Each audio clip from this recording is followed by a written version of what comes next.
Hey, what is up, guys? It's CJ Trades with another video, and as you can probably tell, I'm going to be talking about Celtic Football Club, the most successful and historic football club in Scotland, and I'm going to be talking about their manager, Ange Postecoglou, their new scouting strategy, and how the Japanese football landscape and the players from the land of the rising sun are coming over to Celtic, the house of the rising sun, and if they can get a step ahead of their Scottish competition. And the last 2 years under Celtic have been ran by the manager Ange Postecoglou, who has previously been the manager of teams in Australia and Japan, where he was super successful, winning trophies in both countries. And neither job he came into with high expectations by the clubs, the media, or the fans, but leaving with a ton of silverware for their teams. Everyone has respected him for their teams, and Celtic has done just the same. But Brendan Rodgers and his reign at Celtic, Rangers were obviously a brand new club from 2012, still rising up the ranks, and it wasn't really a rival when he first started, but obviously they have gotten better and better as the years went on. And so he had a ton of success, 7 trophies, almost 70% win percentage is really impressive no matter what league you're in or who your rivals are. And then Lennon took over as Rodgers left mid-season for Leicester City, as I'll explain more later. But Lennon started off well, but Rangers kept getting better, and Lennon's Celtics team kept getting worse, and they couldn't seal the 10 in a row as Rangers snuffed him out right after 9, and it ended really poorly for Lennon, but COVID did have something to do with that. The team kind of fell apart real bad, and then in the months before Ange was hired, there was no manager. Kennedy took over, a ton of failure in Europe, but still 5 trophies for Lennon, higher winning percentage than Rodgers, which I was surprised by. And then when Ange took over after John Kennedy and others who were interim managers, he has absolutely taken over. He's had great scouting. The players he's brought in have been phenomenal for the team, and 5 trophies after winning over Inverness, Caledonian Thistle very recently. He's won his 5th trophy, which matches Lennon already, and his 75% win percentage, where he's dominated the league his last 2 years. Rangers have been just as good the last 3 years, but it goes from them winning the league by quite a few points over Lennon Celtic to now losing by quite a few points to Ange's Celtic. But there's an obvious style of play there where he loves to play attacking football and going up the pitch with his entire team, with the fullbacks inverted similar to Pep at Man City. It's a modern type of football played by the team, and it's super exciting to watch. It's dominated so many teams in the league. Many of the lower table teams in Scotland just simply can't keep up with it, but the struggles come in Europe, where he's had the same troubles that Celtic has had recently, even through Rodgers, where they just can't get through that wall stopping them in Europe. And he tried it against a tough group with Real Madrid, who just completely just overpowered us in Celtic. But it was still interesting to watch against one of the best teams in the world. I think Real Madrid's a top 3 team in the world, as most people should. And obviously the losses looked bad on paper, but it was exciting football, interesting. They were really close to equaling a few times, but obviously the losses added up. But it really comes down to if he was going to change his style against greater competition, because from St. Mirren, Motherwell to Real Madrid, it's quite a difference there. And he did not change it, and it almost worked, but just couldn't exactly make the same difference. And Ange's style was super unique and completely different from Lennon ball, which was quite boring for a lot of people in COVID. A lot of 0-0 draws at Livingston, away from home, and a lot of not fun games to watch. I even got bored a few times. It was hard to watch, but Ange took over, and everyone was excited, and this was his first lineup. It's really not too impressive. Barkas, I don't even have to mention that, but Welsh and Bidden in the back with Greg Taylor and Tony Ralston on the sides. But these guys weren't suited for his play, really. Soro and Turnbull during Lennon ball, Celtic seemed hopeless, and I really thought Soro and Turnbull were going to be the midfield duo for years to come. I thought it was an amazing partnership. I thought it was like the Iniesta and the Xavi of the team. But it just didn't work out for either of them, really. Turnbull's still not bad, but McGregor's still the loyal captain. But if you look even at that front 3, Abado came in right around then. Eduardo has been there a few years, and then Ryan Christie. And a lot of these guys have moved on by now, but Obviously, this game was in July 2021 and a loss in Europe against Midtjylland, I think, or Copenhagen, but it was a lot of disappointing games. A real weak lineup compared to now, and it shows the transfer strategy from Kennedy and Lennon, how it has shifted under Ange to finding cheaper guys who can do the jobs that he wants with his style of play from all across the globe. And the scouting strategy at Celtic has completely shifted in the last 2 to 3 years, where a few years ago, guys like Shved or Soro, all these guys were getting brought in, paying a lot of money, Klimala or Ajeti, so many of these guys, Barkas, brought in for a ton of money, not performing, not really been given too much playtime or too much calendar time in the year to develop, and then they were just benched, sent on loan away to never be seen again, or just sold right away. And a lot of disappointing loan moves and transfers happened to Celtic in those years. But in the 2020-21 season, with Lennon, the top three players with goals and assists were Eduard, El Yunusi, and Ryan Christie. It was the main top three. Christie was at Celtic for a long time, but he developed in a weird way. 14 goals and assists that year as the third highest on the team. It was weird to watch. A lot of very good goals, but so many shots just flying over stadiums, flying over the goals, over the corner flags. A lot of shots for not too many goals, but as you can see right below that, 2 goals and assists for Bournemouth this year. The grass is not always greener on the other side. These guys are very talented players, but when you get to Europe, the Premier League is a difficult league for anyone. And he did avoid relegation, but 2 goals and assists is not the production that he was probably hoping for this year. Even had a better year last year at Bournemouth. And then same thing up the middle with El Yunusi. 14 goals and assists. Right at the end, he was looking like a great winger. He plays really similar to Haskabanovic now, cutting in from the wings, shooting it for that outside corner with a nice little finesse shot that curls in.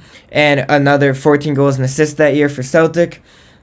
And the attack wasn't bad at all, but just a lot of shots inconsistent.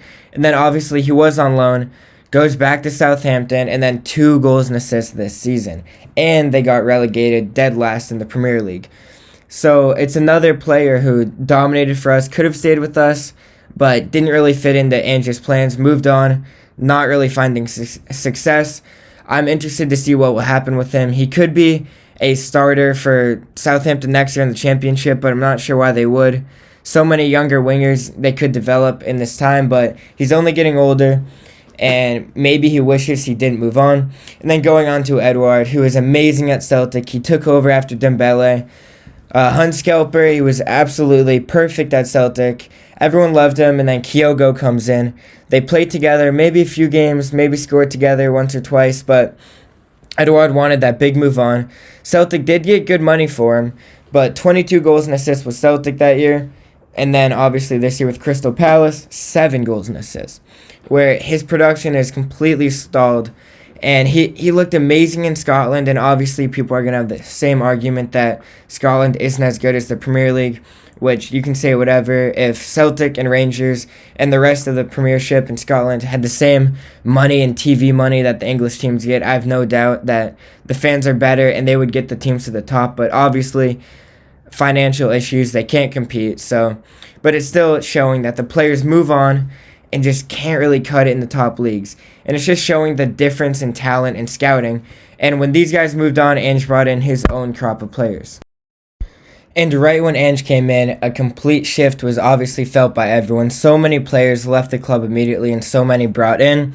And one of the best was Jota from Benfica on loan initially, Cameron Carter-Vickers on loan from Spurs, and then Kyogo from Japan. And then Matt O'Reilly too, where Riley McGree at Middlesbrough and Matt O'Reilly were at MK Dons, or maybe Fulham then, but it was a big competition between the two, and we picked Matt O'Reilly. Definitely looks better. He looks better in green. It fit great.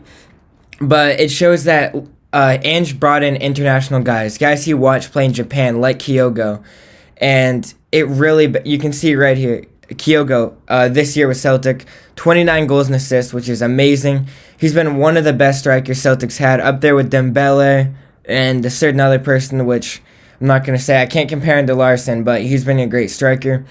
And then Jota's been amazing on the wings the last few years. His goals and assists have kind of been slowing as he's been shifted around either side, but He's been so good for the team and does whatever he can, and it's been so fun to watch. And then Matt O'Reilly up the middle has been great offensively. So many great assists, so many great goals, really helping the team out with 15 goals and assists this year. But these guys have all been here around 2 years now, and their contributions have been amazing for the club. They've all scored in massive games, played in massive games. Jota got a goal against Real Madrid. Kyogo has been amazing as just a poacher in front of the goal, just sneaking behind defenders last minute and just tapping it in.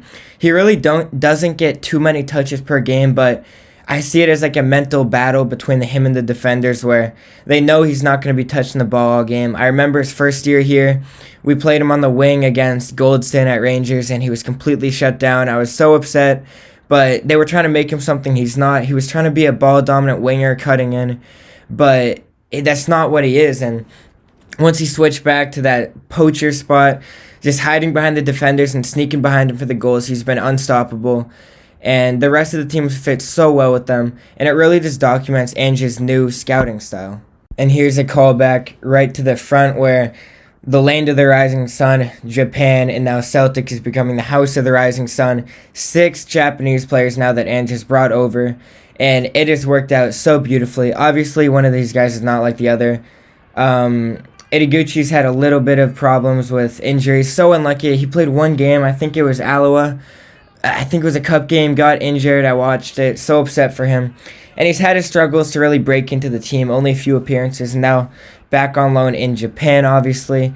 But still, they've all been great to watch. And then the 5 on the left, celebrating the cup win, which I felt bad I had to include Ideguchi. But Iwata, Kobayashi, Maeda, Hatate, and Kyogo have all been amazing. They've all contributed. Maeda and Kyogo in the front 3 have been so good the last 2 years. Maida's only gotten better. His feel for the ball and his touch is getting better. And both of their hustle and their fitness is insane. Hatate, right from the second we brought him in, he had a screamer against Hearts, 2 goals against Rangers. Like, absolutely amazing. And him, O'Reilly, and McGregor have controlled the midfield. And without forgetting Aaron Moore, who had a great start to this year. But bringing in more with Iwata and Kobayashi have been great. He's been rough at center back, but he definitely can get better. I like watching him, but he looks a little weak and timid and has to adapt to the Scottish game. But still, he has a lot of promise. And Iwata has looked great in the midfield, a good holding mid, something we did need when we brought him in. But all of these guys have contributed to the team, and it's spread all the way back to where I believe Nakamura, amazing Japanese Celtic player. He might have been the first one at Celtic. There's been a few since him, but without a doubt the most successful. A free kick master that so many people have heard of from his legend at Celtic. So many clutch goals, but there's all these Japanese players have scored so many great goals recently. Maeda, Hatate, and Kyogo. But Nakamura is really what started it. He brought that wave over to Celtic fans, and it's never left them really, where so many legendary goals. And it's the same thing where Ange sees the talent overseas, bring these guys in for cheap, completely change the scouting strategy, because why pay millions for European talents that are probably overrated when you can get these incredibly underrated guys from different continents? So I think one reason Celtic is getting a step ahead of Rangers is not going for these big names that are going to be overvalued, but finding your own guys, scouting your own way. So many teams like Brighton or Ajax even have found so much success just finding their own small talents and really bringing their value up. Great players for the club, and then even selling them on in a few years. It's worked so well for Brighton. They got European football this year, and it's worked for Celtic. I hope they can continue to look in overseas markets for young talent. I still think Japan is the most untapped market with the most potential out of any country in the world. And then going back to the managers at Celtic over the last few years, I made the Ange 3000 right here, which is a perfect description of the managers at Celtic. And you can see it starts with Ronnie Delia, who has been coaching in America at New York the last few years. But it shows the European success of the teams. And without disclaimer, Rangers did start in 2012, so the gap at the start is explainable. It's a new team. You can't really hate on them for that. But starting with Celtic above them, you can see Ronnie Delia in the Europa League 2 years in a row, 2 exits in a row, which is okay for Celtic. Europe's always a good thing, but there's really high hopes most of the time for Celtic. And then as Brendan Rodgers came in, he had an incredible season 2016-17. They were amazing, won the treble, and got Champions League football, but also a Champions League knockout. But probably the most successful run of the last few years. And then the next 2 years stagnated, Europa League knockouts again. And this graph describes where the team was knocked out because obviously they progressed. They won the league 9 times in a row, and then 2 times after that. And they didn't always, Champions League qualifiers all the way down to the Europa League, and then below that in the Europa Conference League. But Rodgers kind of obviously left halfway through the season, stayed the same. Neil Lennon stayed the same and then brought the team back down. This is when Celtic really started to realize their pattern of being eliminated in Europe early. The Europa League was kind of their stopping point. They struggled with groups with two Red Bull teams, Rosenborg that one year. And then every single year, it seemed like these teams like Milan or whoever it was Sparta, Praha, were just besting us over and over again. Teams that weren't really bigger all the time. There was maybe one powerhouse in our groups, but still probably could have moved on a few more times. But being stagnant, staying stagnant. And then Ange comes in 2022, obviously. They did get eliminated from all 3 competitions. I would have to mention that. But Europa Conference League exit, I really thought they were going to win the entire trophy that year. But obviously, that's the way she goes. Rangers did not win a trophy that year either, luckily. And then last year, a tough Champions League campaign. Didn't get anything out of it. Didn't get to go down as we were already eliminated. But a fun campaign against great teams like Real Madrid. But I think it's just showing the upward trajectory of, honestly, both teams, where both of them have looked a lot more dangerous in Europe. But Rangers getting to a Europa League final against Frankfurt. But Aaron Ramsey's secret agent, Aaron, came in handy there. That was a close one. But besides that, it has been pretty terrible for Celtic, if we're being honest, in Europe. And Ange's style, this is really a testament to it. If he said he will never change it in Europe, and I guess we would have to see, he never did, and under a new manager, Celtic would have to see what they would do. Maybe go back to a more defensive style, a more conservative thing, or just play with all these explosive players, just play aggressive just like Ange does. And then going into the finances and the profit way, Rangers have struggled a lot financially in the past few years, and Celtic have had a ton of big money transfers. But recently, both clubs, where Calvin Bassey was over $20 million, but Celtic have had so much success in the last years of Kieran Tierney, Edouard, Ayer. All of these guys for $10 to $20 million really benefits the team. But Scottish football is so different from English or any other top flight European league because of the finances and the money. It's just not there in Scotland.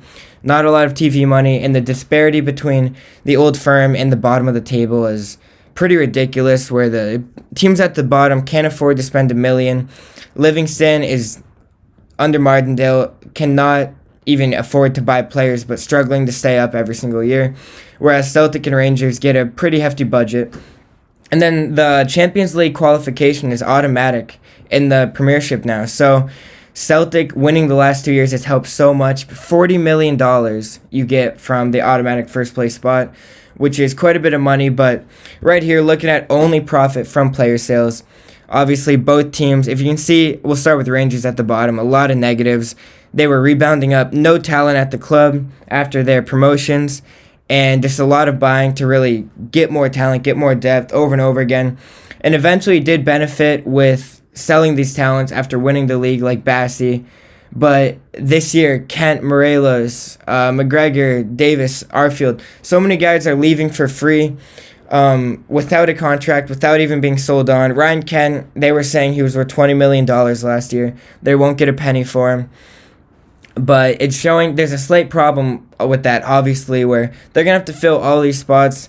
And I think we're going to be seeing a lot of loans, a lot of free transfers. They already got Sterling that way, and I think we're going to continue to see that for Rangers. But Celtic, as you can see, had a boom in the last few years where a ton of player sales, like Kieran Tierney, obviously, as I mentioned, where $20+ million, they were being reinvested into more players. They stayed in the green, $16 million, $7 million, $12 million.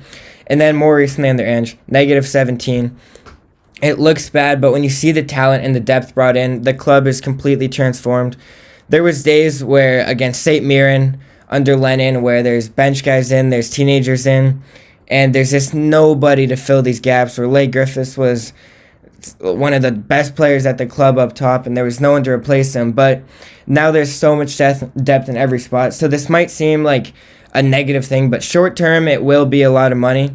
But in the long term, these players are going to be sold. It will rebound. I promise you that.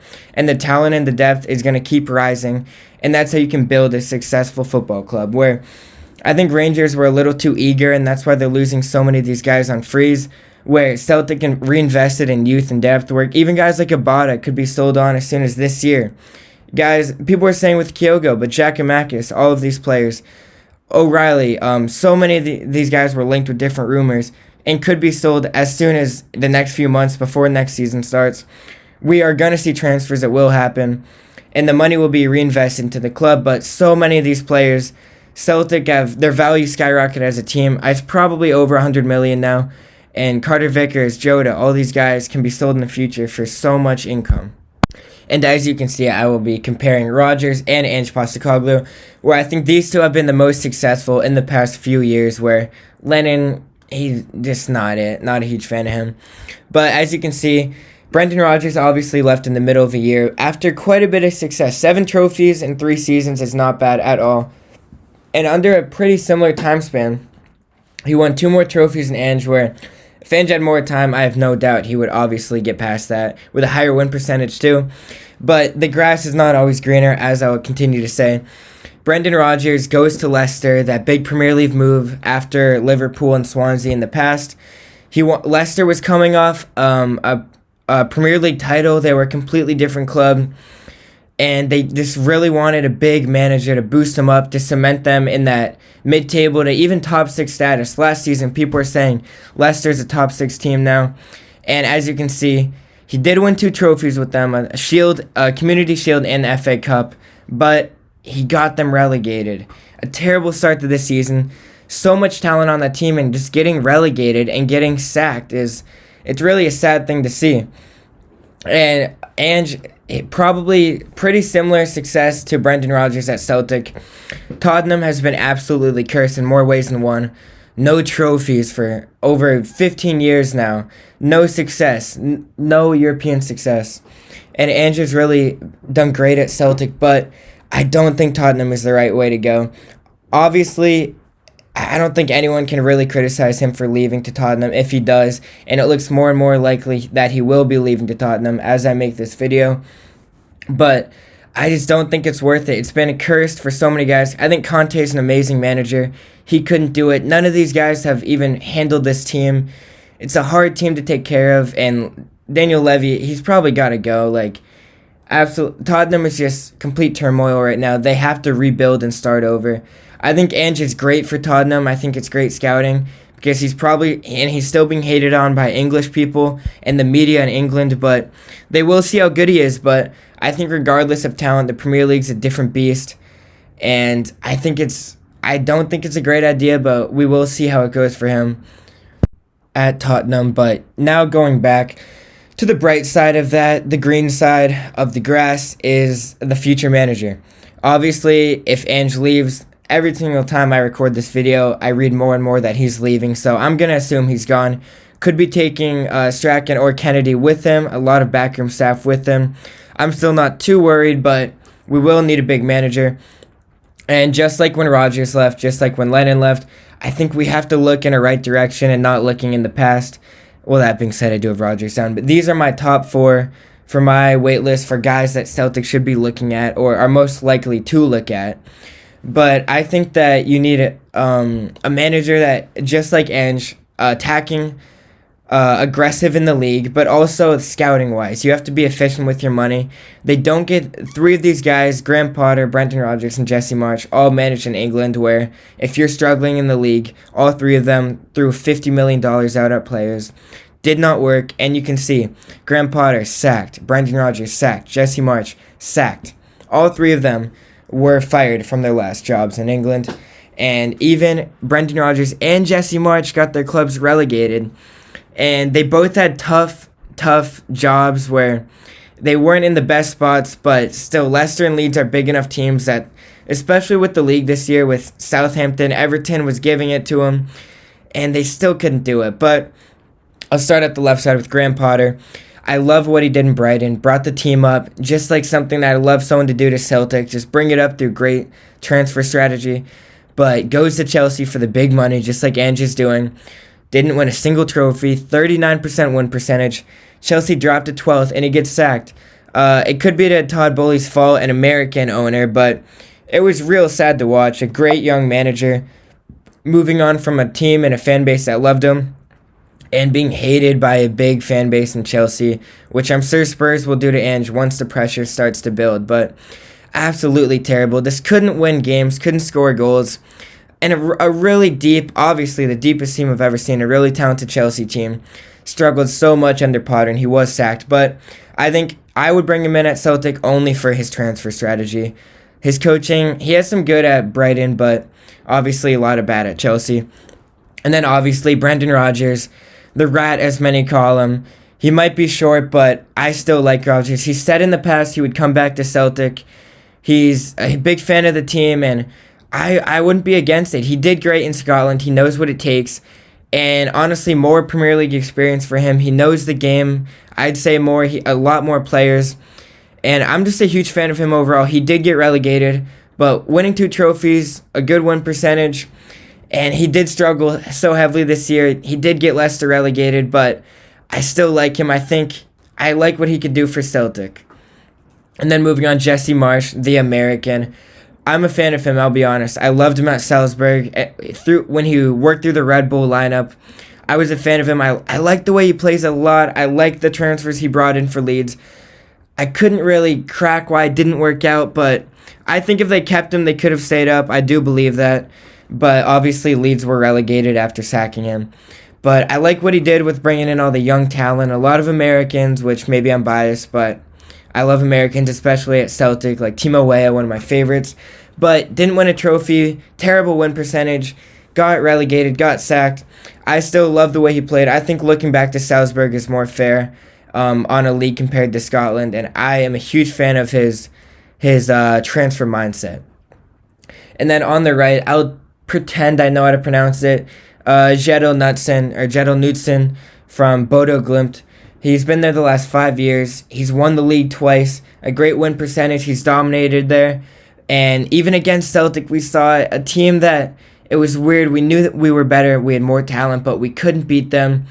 And it was like we were playing against ourselves. He reminded me exactly of Ange Postecoglou, where he had this great transfer strategy, bringing in all these young, cheap players for so little money that are now moving all across to Roma, to Italy, to all these places and doing fantastic.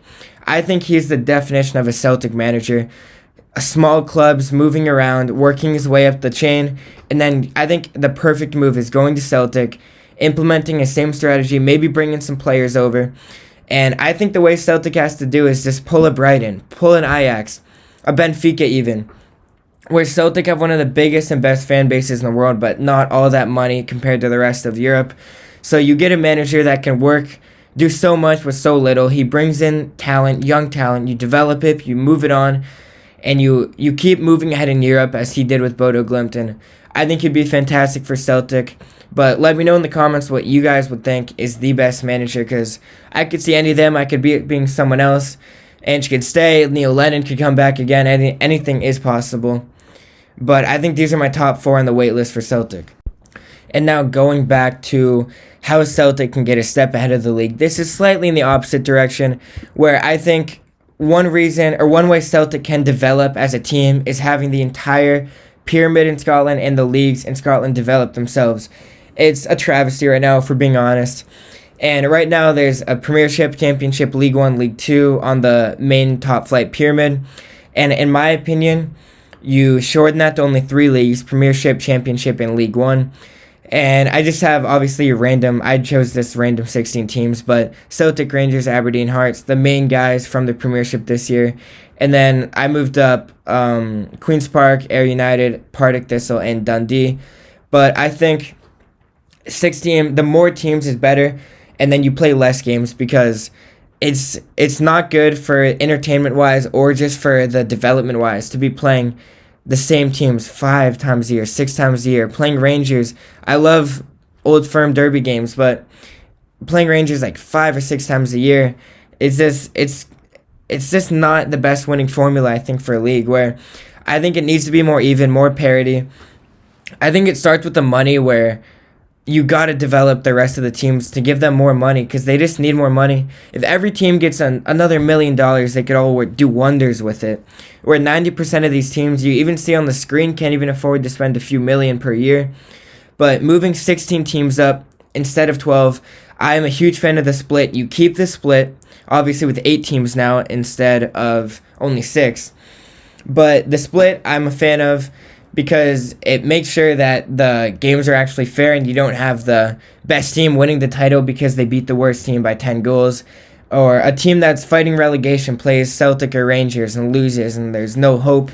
I think it just creates excitement for the end of the year. But the more teams is better. I don't think 20 might be too much, but I think it could definitely, the league could support 16 teams for sure, all the way down the system. And then looking on the right side, I love relegation playoffs. I think it's a great idea where I think for sure the worst team deserves to get relegated and the best team in the championship deserves to get promoted. I don't want to see Hamilton pulling the same thing every year where they manage to avoid relegation by 1 point after being terrible every year. But that being said, I think 2 relegation playoff spots and then 2 promotion playoff spots, because the more teams you can bounce around, the better. If teams are good, they deserve to get promoted.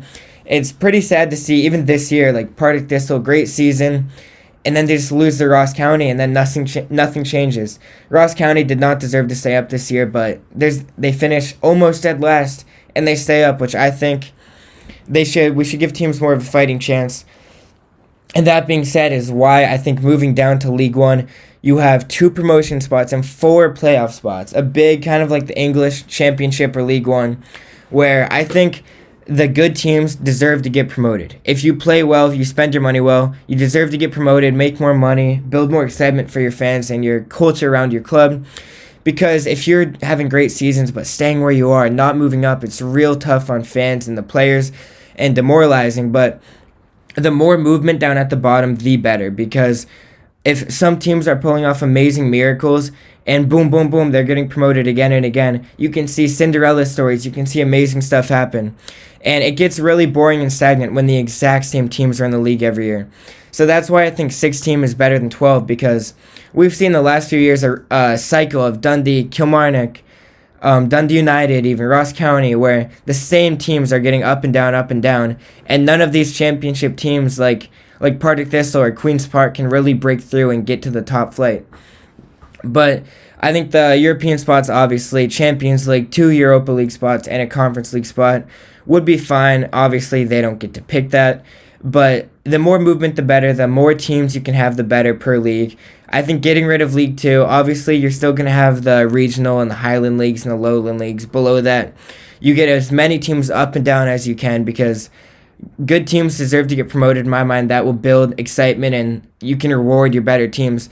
And the more teams at the top, they play each other less, so the games are still valuable and they mean something. But there's still enough teams that creates excitement, and you maintain the split. I love the split. It's great to watch, and it makes sure it's not boring. And then you divide the bottom 8 to fight for relegation. It would be closer every year, I guarantee it. There'd be less leagues that are running away, because Celtic wouldn't have to play Rangers 5 times a year, maybe only twice a year. You can see how it works, but I think developing the Scottish leagues is something that has to happen. The teams need more money, they need more players, more young talent. Scotland's real behind on domestic talent compared to other leagues across the world, but I think that could help Celtic even gain a step ahead of teams in Europe, because if Scotland can develop, all these teams can develop, obviously. So let me know how you feel about my ideas in the comments. Thank you guys for watching, and comment anything you want. If you like my ideas, if you absolutely hate me, if you have any ideas to say, just let me know. And subscribe if you like a video if you like the video. And thanks for watching. See you next time.